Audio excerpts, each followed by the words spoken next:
Kembali di Kompas Petang, Saudara. Polda Jawa Barat terus melakukan proses hukum terhadap pimpinan FPI Rizik Syihab dalam kasus dugaan penghinaan Pancasila.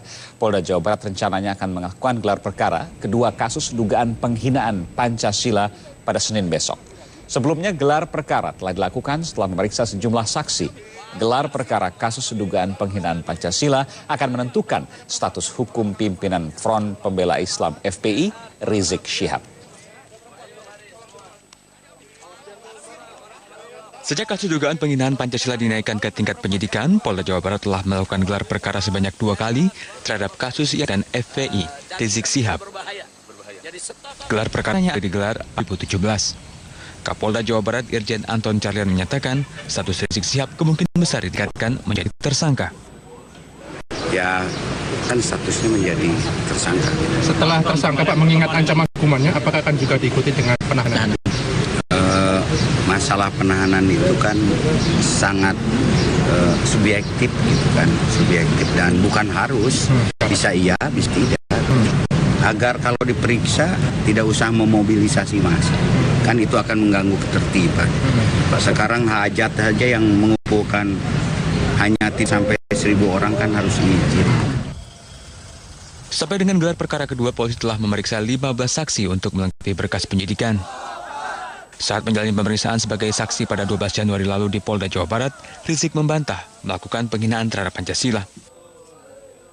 Ceramah saya tersebut diedit, dipotong, saudara, kemudian dilaporkan oleh Sukmawati sebagai penistaan, pencemaran nama baik Bung Karno dan penistaan kepada Pancasila. Ini nggak betul. Saya tidak pernah menghina Bung Karno, saya tidak pernah merendahkan Bung Karno, bahkan saya termasuk pengagum Bung Karno. Tapi seorang pengagum bukan berarti nggak boleh mengkritik orang yang dikaguminya. Nah ini yang nggak boleh disalahpahami. Nah kemudian yang saya kritik pun bukan Pancasila yang disepakati sebagai dasar negara, tapi usulan Bung Karno ketika pidatonya tanggal 1 Juni 1945. Nah kenapa saya kritik? Saudara, karena memang para ulama pun pada sidang BPUPKI sudah mengkritik Bung Karno.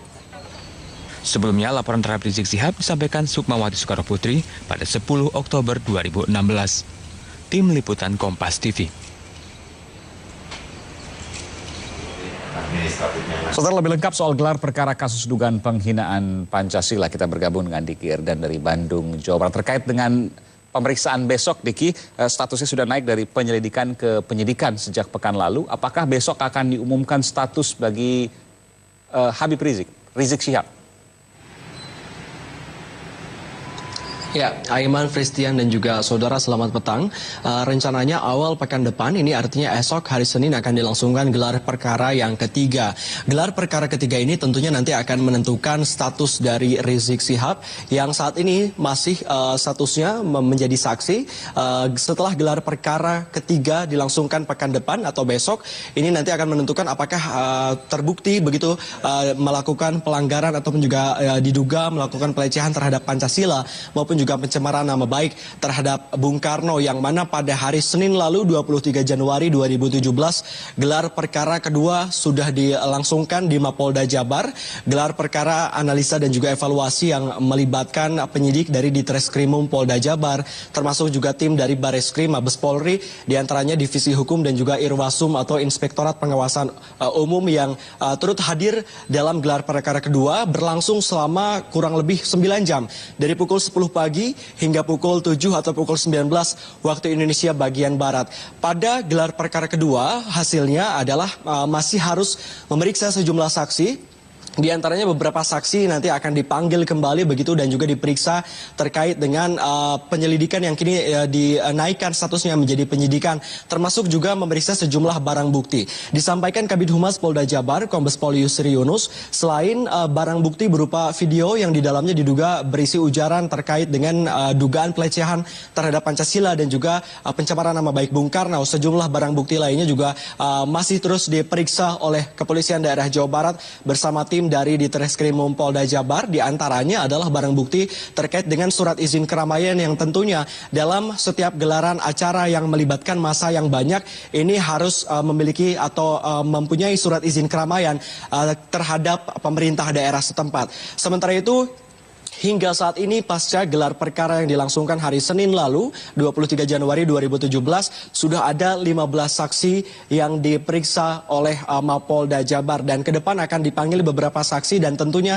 penentuan status tersangka terhadap Rizik Syihab nantinya jika terbukti bersalah ini juga dilakukan secara hati-hati dan profesional oleh pihak kepolisian daerah Jawa Barat menimbang beberapa saksi juga dilibatkan dalam hal ini tidak hanya saksi fakta namun juga ada saksi ahli IT, puslap, sejarah dan juga bahasa untuk nantinya menentukan apakah benar Rizik Syihab diduga telah melakukan pelecehan terhadap Pancasila dan juga lambang negara ataupun juga nama Bung Karno di dalam beberapa ceramah yang disampaikan yang mana dilaporkan oleh Sukmawati Soekarno Putri. Sementara itu hingga kini Kejati Jabar tengah mempersiapkan jaksa berpengalaman tentunya untuk meneliti kasus ini secara formil setelah SPDP diterima oleh Kejati Jabar. Demikian Aiman dan juga Fristian Grace kembali ke Anda di studio. Diperkirakan besok juga masih sama seperti pemeriksaan sebelumnya. Ada masa dari Rizik Syihab yang juga ikut dalam pemeriksaan. Apakah ada persiapan khusus di Polda Jawa Barat terkait hal ini?